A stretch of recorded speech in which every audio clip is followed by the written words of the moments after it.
to get these answers, please welcome on stage Rakesh Guttal, the CEO of the Pivotal Media, and Mayank Ramesh Mehta, the founder and managing director of MeFit Enterprises. Hello, guys. Thanks, Nora, for such a wonderful introduction. Okay, so guys, since yesterday, I'm sure Rakesh wants to introduce himself, but he is on a panel he has already introduced, so I'll cut him off and I'll give him a chance to introduce himself in a next minute. But guys, since yesterday, there's lots and lots of chat which has gone on AI, bots, and everything. And kind of everything has been covered. I have been sitting there and listening to it, and I was just wondering when my turn will come, what will I speak? Because most of it has been already discussed. So I don't want to make this fire chat more boring. And me and Rakesh thought, we'll have more of an interactive session. So at least we'll get more insights from you, and even if we could pass on any knowledge, that would be great. But otherwise, we would love to also take some knowledge from you all as well, right? Yep. Yeah, Rakesh, over to you. Yes, hi guys. I'm Rakesh. As most of you know, I'm the founder and CEO of the Pivotal Media. We are a performance marketing and advertising agency. We have clients across industries, mainly in UK, Europe, and India. Um, this topic was very interesting when I first chose to speak about, and as uh, from the morning we have been going around AI for quite a bit, and how it is affecting all the marketing communication which we are doing with the end users, and how it's affecting the return on investment. Specifically, we had one of the visitors from CXO conference to attend one of the fireside chat in the morning, and it's really interesting to note. So my question to you is, do you think that bots are a good thing for marketeers such as ourselves? Yes, it is. It is. Because you know what? It reduces our workload quite a lot. So bots are good. Because as a human, okay, because I started my career in 2001 as a call center executive because I was just a graduate with zero experience. So when you get no experience in India, you go to a call center. So I went there, and fortunately, I got an opportunity to, do some customer service job. But you know what? We had a targets in a day that we could answer 60 calls a day. We have to take a 60 calls a day, or else you cannot go home. And either you can do an overtime, or if you have completed within the time, then go for more. But yes, minimum target is 60 fresh calls a day, not the follow-up calls. So what has happened is, since then, so there was it was in 2001 way back. Now what has happened since the bots have come? Now bots can answer one simple thing over and over again, 300 times, 400 times, 500 times a day.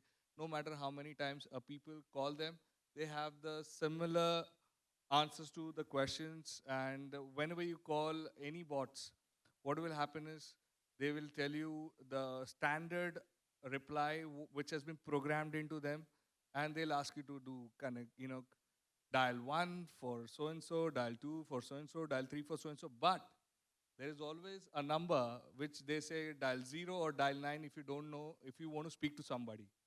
Why does that happen? Because bots are emotionless, and many of my fellow panels have told that empathy is a very important thing when it comes to any technology.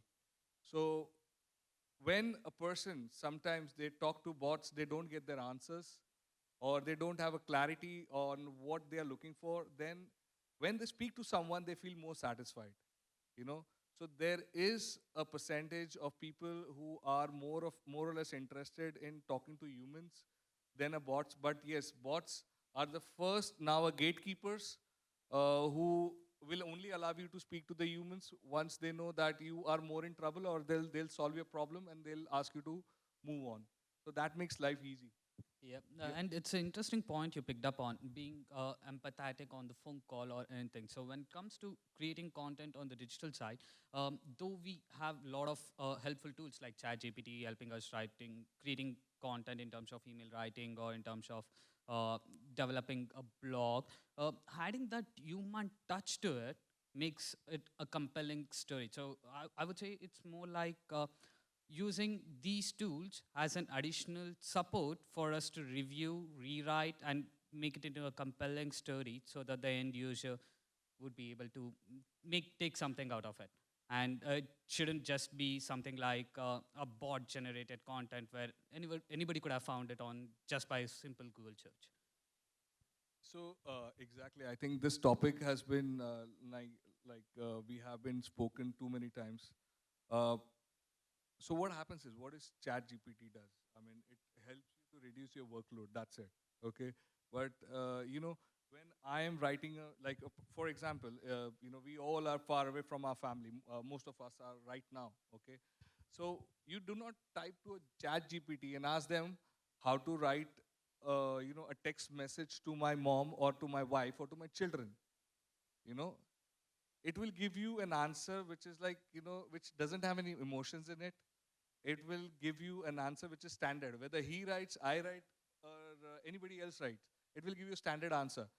If we are doing it from one geography, okay, which I found out today, that ChatGPT varies from a geography to geography thanks to that lady. You know, now what happened is. When I type that message and I convey to other person, there's no connection. Now, we have been talking about telepathy. We have been talking about, that, sometimes in India we say when we think of somebody, calls us or is right in front of us, we say we were just talking about you and here we go. I mean, think of a devil, devil appears. That goes in the Western side of the world. So why it happens? Because there is a teleporter, there is a telepathy which happens. Okay, so there is a human touch to it. Okay, but this AI, the bots will only help you to frame the answers, but it will not give you the emotions on it. Okay. Second thing, there is a storytelling, like how your day went at a conference today. You can express your emotions to your family through what you have felt. Now the bots cannot help you to do that. Can't help you to make you feel the way you are feeling right now. Okay?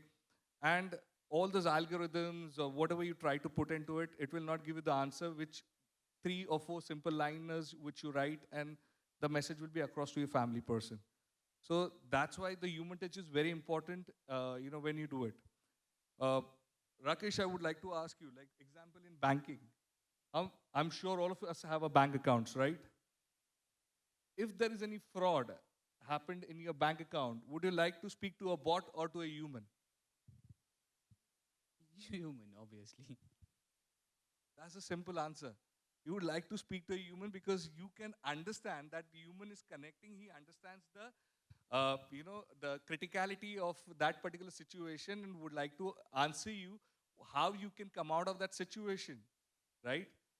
By talking to a bot, if any credit card fraud happens or any fraud happens in my account, I will not be able to resist myself.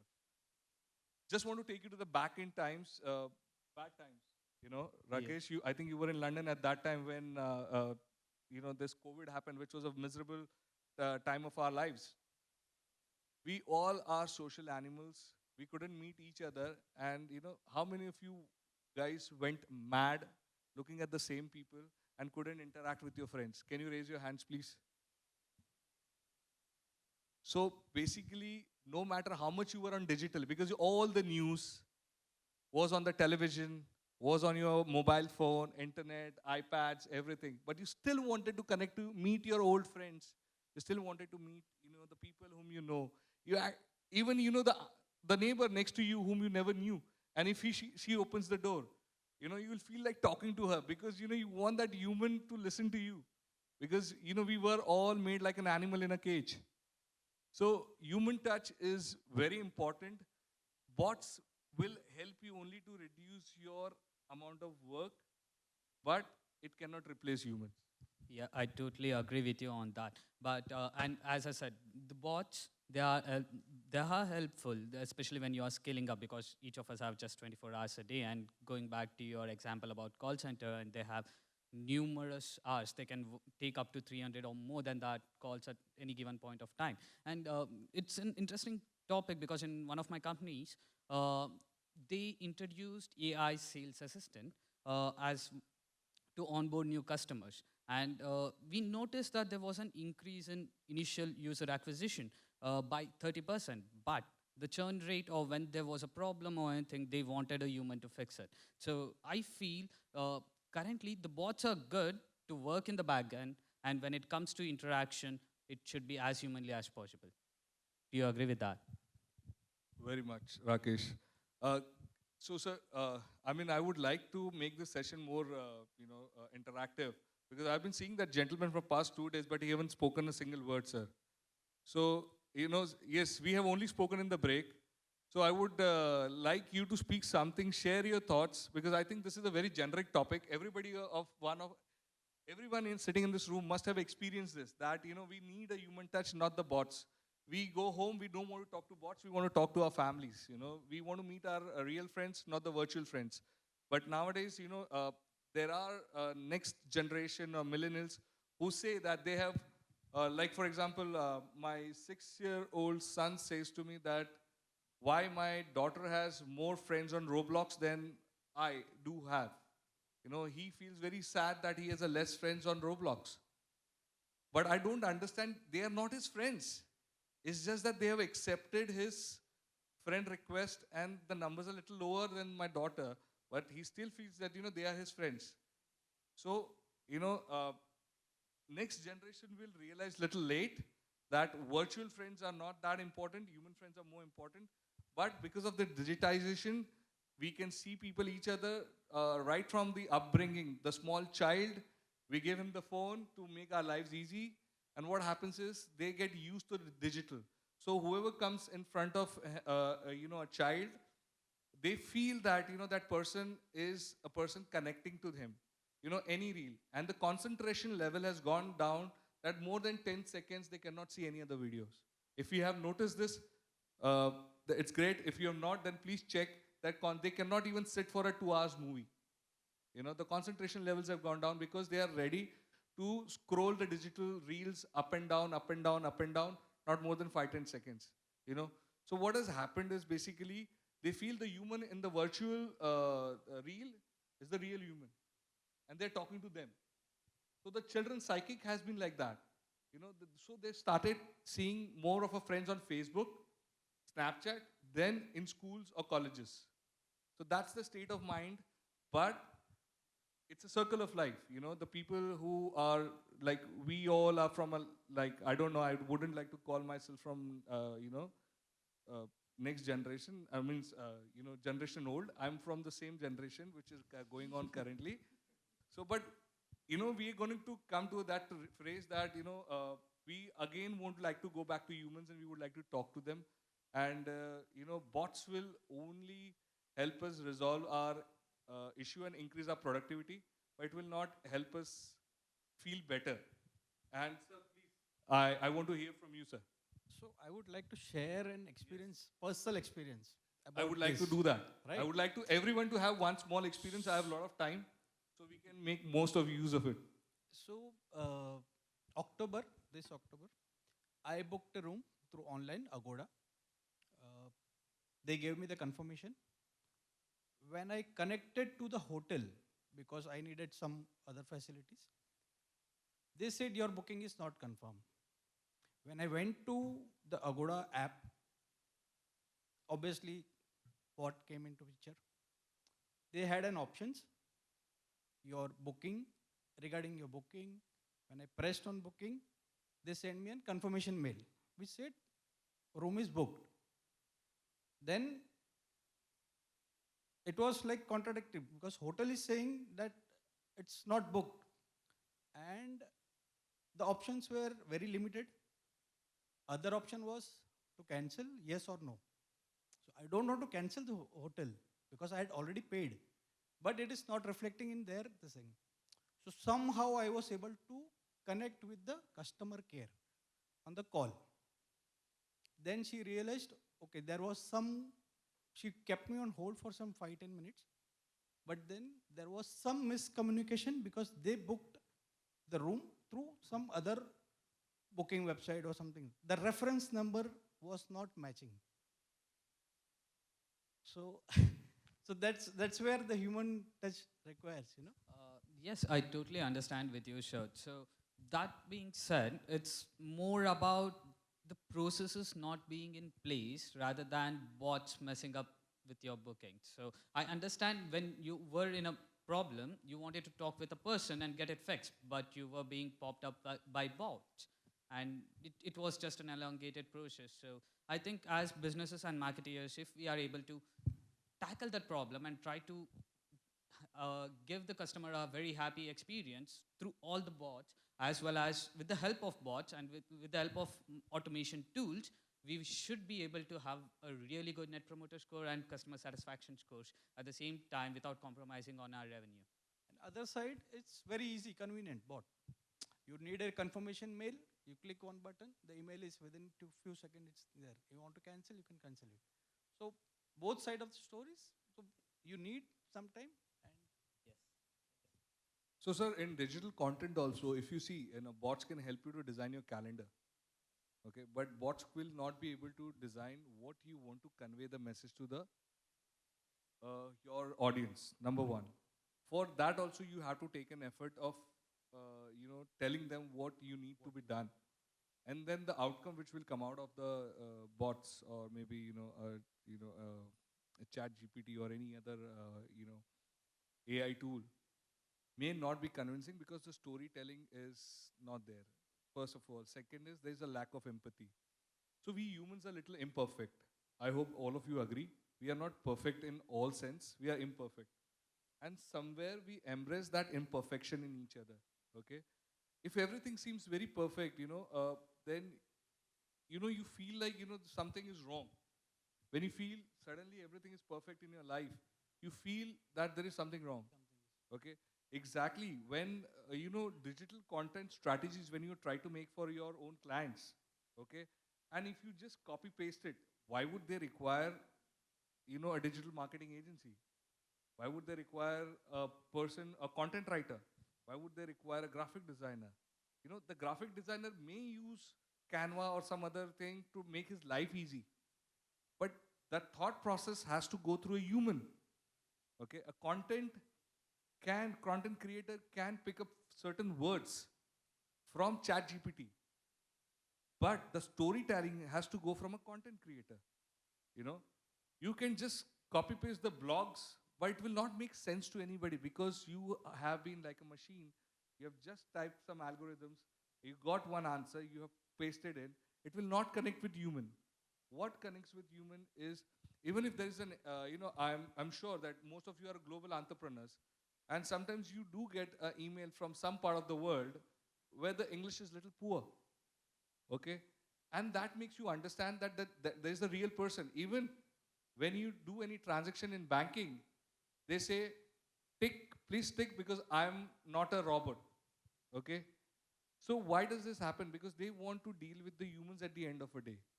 So digital content made by the bots will not help you to connect with your audience.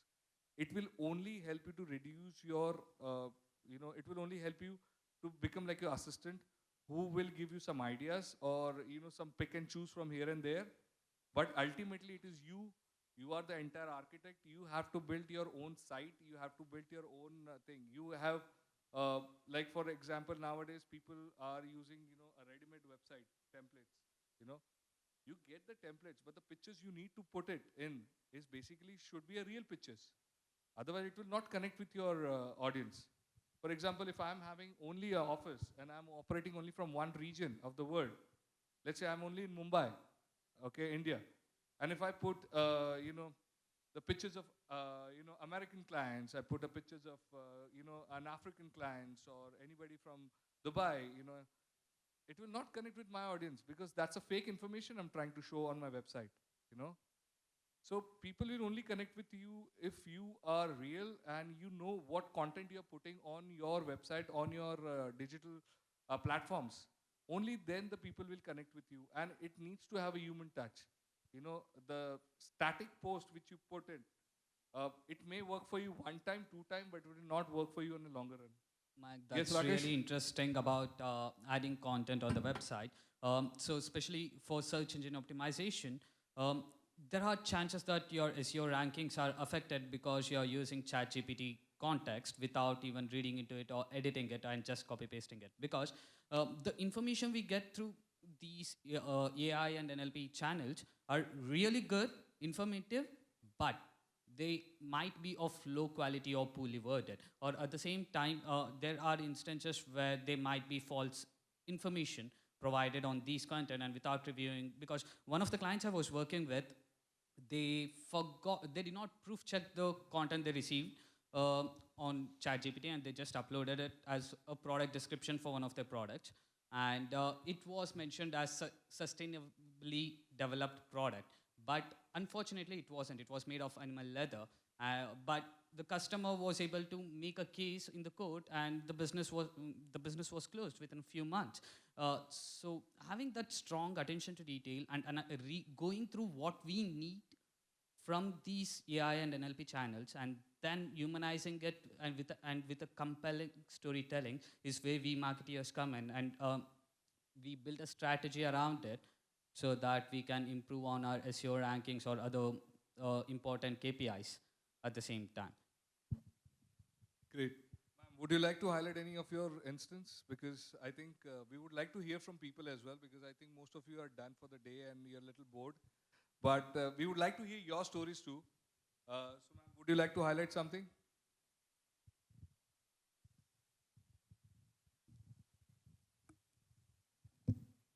You mentioned about landing pages and how dynamism really helps in putting things together.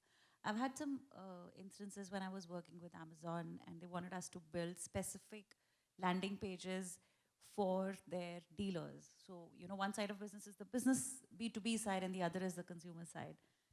And while there was this one person, like a dealer, who was trying really hard to make through Amazon, but his stories were never getting any clicks. So there was a villager and this lady's been doing really well, but not getting enough clicks through Amazon. And she posted a real story of herself, bringing herself through for the last 6-7 years of how she's started to make some bit of money because of Amazon, and that real story really made a huge difference. And she's amongst the top 20 in the country as far as Amazon dealers is concerned. So yes, real stories really make a huge difference. Great. So I think all of us must have experienced some or the other time that, you know, even when we do our own Instagram stories, okay, we write our own captions. We don't go to any bots or maybe any AI operated thing to look for a caption for that. And I've seen people just writing some days, you know, they are just blank and they say like no caption, you know, but still they get a lot of likes because it's real. It's real, and people are just portraying themselves the way they want, others to look at them. And all of us have accepted the people, in whomever we like, the way they are already. Okay, so we do not need to glorify the story. We just need to be real in whatever we are going to present in our digital content. It has to be, it has to be right through the heart and the mind. And as you say, like, I heard yesterday there was a chat, like, the traction is only for 3 seconds. Either the content will, interest you within 3 seconds, or you'll just scroll it. So 3 seconds is the maximum time you have. Okay. So it will only hit you if there is something great about it. It will never hit you if it's just a robotic or very mechanical. Okay. Rakesh, Yes, please. actually, like as you mentioned, it takes us 3 seconds to register something, and if the content is not relatable, then we are not sure. We are definitely losing that impression. We are not, like, we wouldn't be having any brand recall through that impression. So especially while we are designing our advertisements, we usually think about what makes it real, what makes it connected to our end users, and what makes it innovative. So what makes it innovative so that we can deliver it in a different way and reach to the end user so that he remembers the brand when he's in shop or when he is online or when he wants to buy the product next. So these are the 3 key things which I feel that the bots stay behind, and without which we marketeers step in. And with the bots in, we should be able to develop content, but we cannot use it directly. It's just straw, we need to make it fancier. Yes.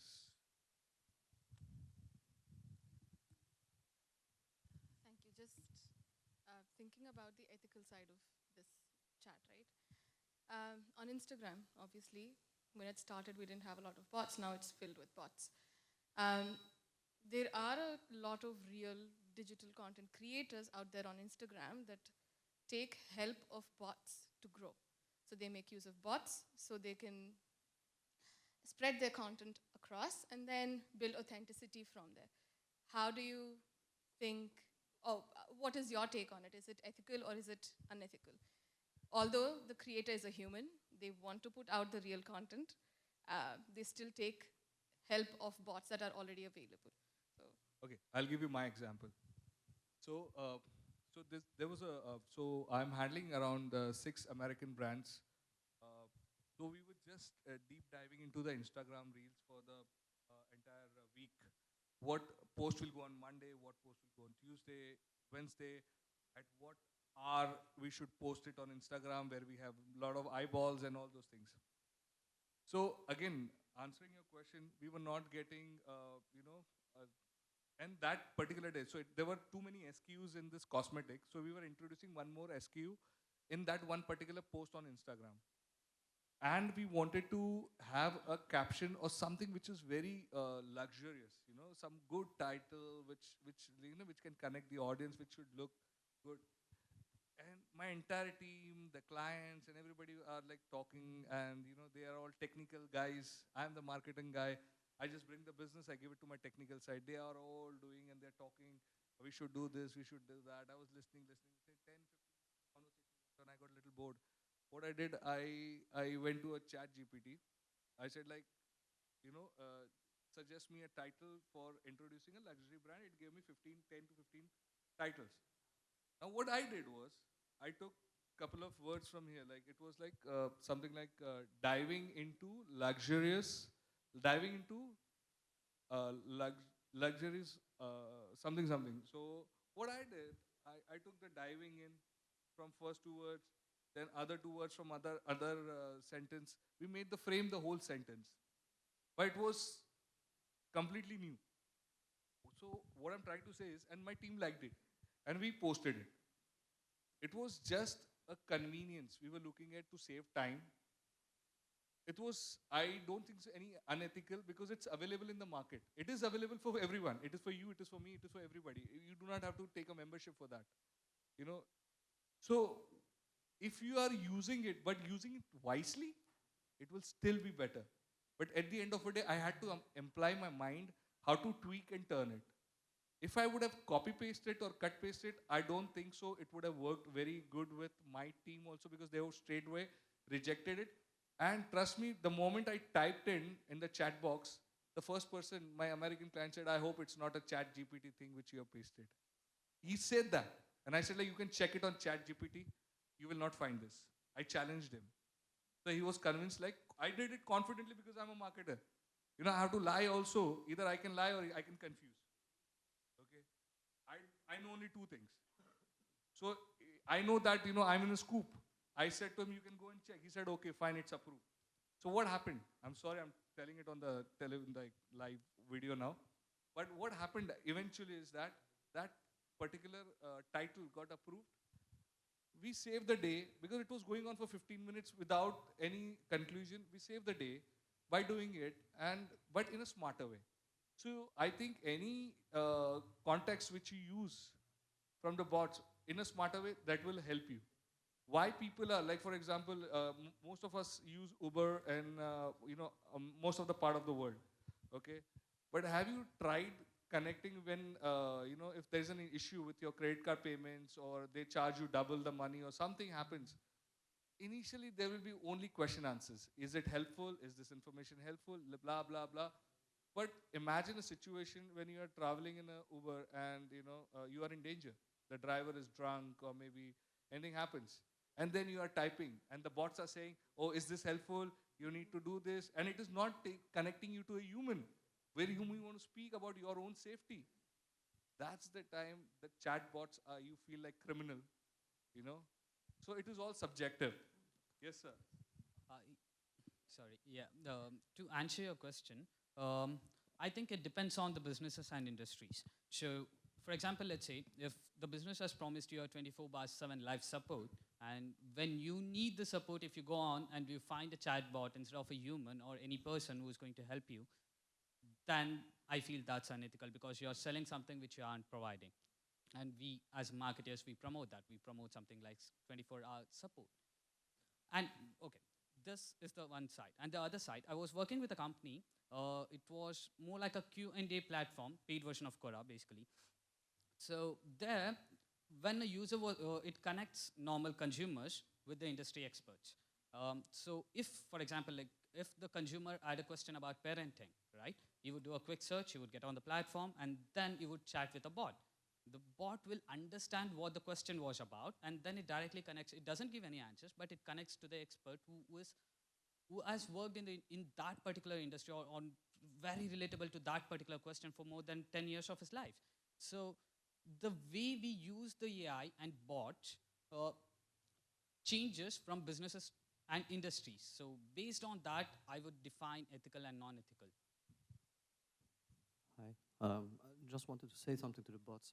It fits good, yeah, because we also developed an action bot, and what we did here is, because we understood from companies, they're fearing every time when the bot is not able to answer something, that you're stuck.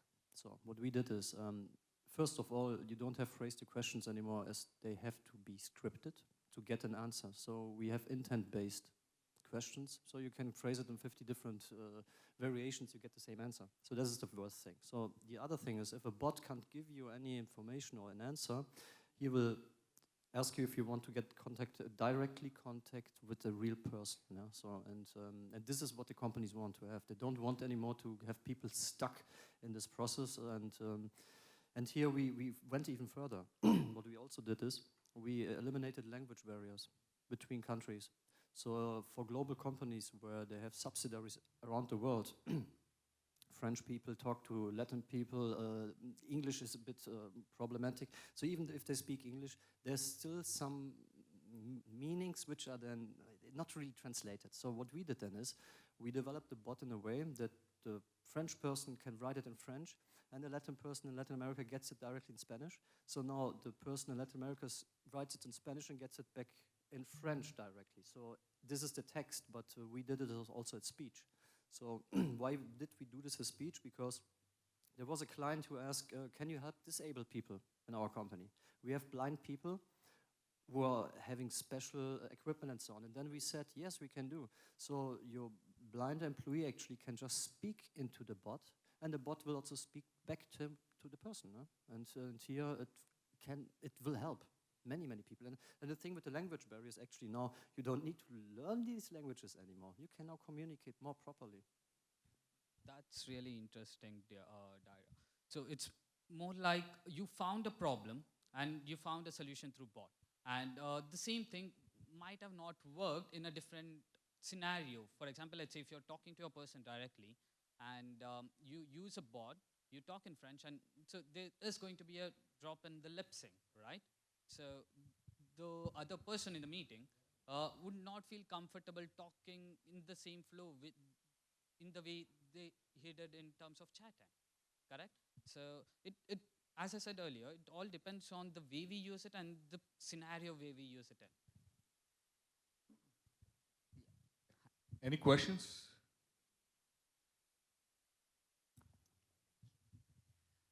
Mayank, right? Yeah. The ChatGPT example that you gave, I've used ChatGPT in the exact same way that you just mentioned. I just wonder, it's still behind us because it was like if you're using 3.5, for example, the data is at 2021, right? When it becomes, I mean, obviously it's evolving every day. When it becomes live and it's learning from you, it's taking on what you have what you've already got to, and it takes that data back. What do you think is the implication of that authenticity that you touched on? Because if it's live training as you keep going with it, where would be that point of advantage of, and how would that work to your advantage for your clients if your IP, which is here, is going to be lost with that? So that's something to think about. I thought I'd just ask that question. Okay. Good question. I mean, as ChatGPT is evolving, okay, as a marketer, we also keep on thinking a lot of creativity. So what ChatGPT can help us do is, they can help us give us a baseline, but the creativity, the storytelling, the human touch like empathy, transparency, the language, because the campaigns are basically the campaigns, as I always mention, it's region based. If I'm designing a campaign for India, it will be more of a sentiments in a family way. I'm just giving an example, like, so which region are we designing the campaigns? So ChatGPT will have a generic idea about what I'm doing, okay? But for whom I'm doing, it will not have an idea. That idea is up here. So I need to frame it in a manner that my consumer are from which part of the world, what are they looking at, exactly those stories are known by me. I'm just taking a help of a chat GPT to assist me. It's like a person, I'm hiring a PR agency, or I'm hiring somebody and telling them, you know what, do my promotions, my publicity. And they will ask me a question in return, like, what have you done? So that we do PR for you. You have to do something. You can't just sit at home and we do your public relations. So I will tell them, okay, fine, do some PR for me because I have signed new movie, So I have to give a content to them. Then only they'll be able to do PR for me. Exactly like a chat GPT. I will give a content which I require a help of. But the 100% information cannot be floated on chat GPT because I'm not going to exactly cut, copy, paste. I am writing for Indian market or African market or US market, and I would like to, I just wrote four simple things. A title for a luxury brand. They gave me certain examples. Now I have to tweak it. But it's for which region, who is the customers, what is the age limit, which geography it is, whom I'm trying to pursue. It's not there. So ChatGPT will always be behind me. Maybe to an extent, till the time I don't feed it more information, So I have to only keep to a level where I only give him an information where I can take some information from him, not they take an information from me. So I hope that answers your question. That's what I mean. Like when you do give that prompt and instructions which are very clear and defined, the boundaries defined, it might be able to. It's not now. And my second point that I wanted to make is, just as an example, I work for a small not-for-profit in Melbourne, Australia. My name is Manisha, by the way, and work as a general manager, and part of my remit is marketing, which is why I'm interested in education and marketing. We work in mental health, and we are exploring the use of bots to support Gen Z and Gen Alpha, right? Because that's how they want to interact. They don't want to go and see a psychologist. It's too, it's not just stigma, but it's too much for them, right, to come out and talk to that.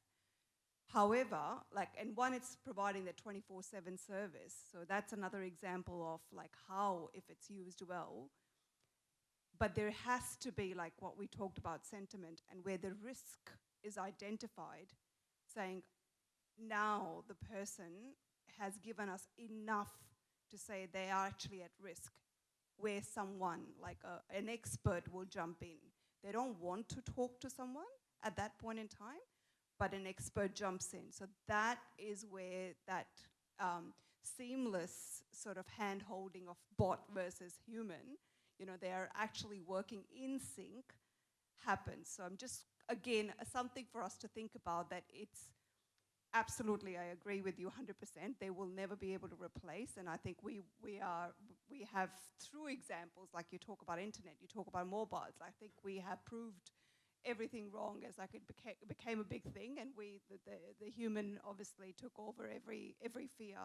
But I just think that this evolution is stronger, and I think it's about how we leverage it and work alongside it, rather than just thinking about we are one better. I think it's just about, it's a partner. It's a partner in crime, I guess. Yeah. So first of all, I would applaud the kind of work you're doing. Second thing, yes, the stigma which you're talking about, bots, as gentleman said, if it is used to your advantage, it will always help you. So there are people who don't want to mention about their sex. They don't want to mention about their problems. They would like to hide their identity. Bots will help them, okay? And it will help us because we want to solve those problems in society. And if bots is coming to an advantage, it is always an advantage. But however, if we try to pull in more information and somehow they are uncomfortable, we lose them. Yeah. So there's always a thin line. We need to always work on those lines where we know that this is where we need to stop feeding the bot. Otherwise, it can puke out, or else we can only take it to an extent where it is building your own stamina to run faster and be more productive. Yeah. I see we are getting already cut off. I just want to, Yeah, sure. to both of you say something. I love what you said, the same like you, and I just want to tell you, this is actually my vision I'm working already now on. So as I explained, we have an action chatbot, but the next step here is to make it for employees as a body. Especially, there are so many loners in the companies. There are so many people who don't get help. There are so many people who have psychological things or just need somebody. Also, people don't want to talk sometimes. But they are very easy in writing, and they like writing. And here the thing is, if this is, maybe we should connect and try to develop it together, but this could be such a revelation for so many people and help. Sure, I agree. Amazing. Everyone, please put your hands together in a massive round of applause. And as you see their names on the screen, please make sure you look them up on LinkedIn and connect with them. Please don't forget to take your photo.